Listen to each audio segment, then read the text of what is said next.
মামার বাড়িতে বেড়ানোর উদ্দেশ্যে আসলেও মামার বাড়ি পৌঁছানো হলো না ভাগ্নের। পরবর্তীতে ভাগ্নের মৃতদেহ ধর্মনগর জেলা হাসপাতালে পাঠানো হয় ময়না তদন্তের জন্যে। ঘটনাটি ঘটে ধর্মনগর রেল স্টেশনে। সেকেন্দ্রাবাদ থেকে আগরতলাগামী ট্রেনে করে ধর্মনগরে এসেছিল মামা এবং ভাগ্নে।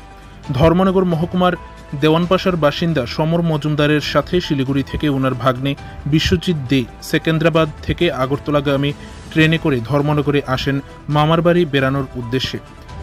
জানা যায় মামা এবং ভাগ্নে দুজনেই ডাক্তার দেখিয়ে ধর্মনগর আসছিলেন, কিন্তু ট্রেনটি ধর্মনগর রেল স্টেশনে আসার পর ট্রেন থেকে নামার পর মুহূর্তেই মামা এবং ভাগ্নে দুজনেই প্রচণ্ড অসুস্থতা বোধ করেন এবং তা ফোন করে সমর মজুমদারের স্ত্রীকে জানায়।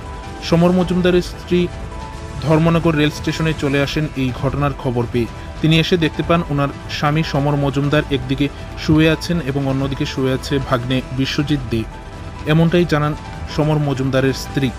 পরবর্তীতে সমর মজুমদারের স্ত্রী ওনার স্বামীকে বাড়িতে পাঠিয়ে দেন। অপরদিকে ওনার ভাগ্নে বিবস্ত্র অবস্থায় ধর্মনগর রেল স্টেশনে পড়েছিল, যা অনেকটাই আশ্চর্যের বিষয় হয়ে দাঁড়ায়। পরবর্তীতে স্থানীয় লোকজন এবং ধর্মনগর জিআরপি পুলিশ ঘটনাস্থলে পৌঁছায় এবং ঘটনাস্থলে এসে বিশ্বজিৎ দেকে ওঠানোর চেষ্টা করলেও বিশ্বজিৎ দে আর কোনো সাড়া দেয়নি। পরবর্তীতে ধারণা করা হয় যে প্রচণ্ড গরমে স্ট্রোক হবার কারণে মৃত্যু ঘটে ভাগ্নে বিশ্বজিৎ দের। পরবর্তীতে জিআরপি পুলিশ মৃতদেহকে ময়নাতদন্তের জন্য ধর্মনগর জেলা হাসপাতালে পাঠায় এবং একটি অস্বাভাবিক মৃত্যুর ঘটনা হাতে নিয়ে ঘটনার তদন্তে নামে। এই পুরো ঘটনা সম্পর্কে বৃহস্পতিবার সন্ধ্যা আনুমানিক ৬টা নাগাদ জিআরপি পুলিশের এক এসআই বিস্তারিতভাবে বললেন। দুপুরে 2:30টার দিকে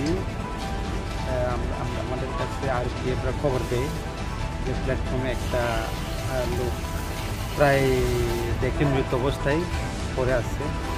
তখন আমরা গেলাম, যা দেখি ঠিক প্ল্যাটফর্মে মানে একদম মৃত্যুর মতোই দেখা গেছে। তখন আমরা এসএসকে খবর দিই এবং ফায়ার সার্ভিসকে খবর দেওয়ার পরে ফায়ার সার্ভিসে আয়া দেখলো যে তিনি মারা গেছেন, তো তারা ফায়ার সার্ভিসে গাড়ি করে নিছে না।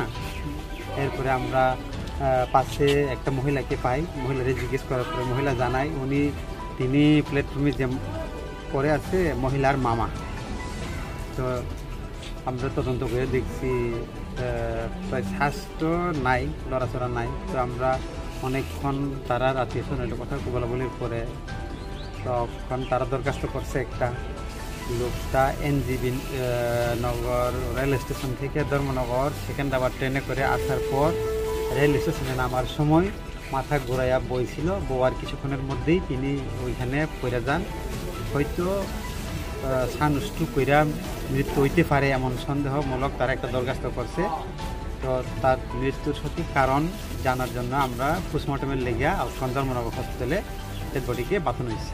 ট্রেন থেকে নামা মানে চলন্ত ট্রেন থেকে না মানে ট্রেন থেকে নাইমা তাইনে বইছে। এখানে ট্রেন যাওয়ার প্রায় 20-25 মিনিট পরে তাইনে মাথা ঘুরাইয়া ওইখানে বইছিল। তারপরে গিয়া তাইনে এখানে চটপট। আমরা যেটা স্যার দেখতে পেলাম জায়গায় আমরা যাওয়ার পর যেটা দেখতে পেলাম যে ডেড বডিটার মধ্যে অধিকাংশ জায়গায় চামড়া উঠে যাচ্ছিল। একটু চামড়া, এটা তার চামড়া বাড়ি থেকে তার এই পায়ের প্রবলেম নিয়েই আইসে বেড়াইতো এখানে আত্মীয় স্বজনের কাছে। ওইটা তারা আত্মীয় স্বজনের বক্তব্য। আমরাও জিজ্ঞেস করছি পায়ের ব্যাপারটা, তো আগে থেকে আসলো লোকটার কাছে, এটা তার আত্মীয় স্বজনের বক্তব্য।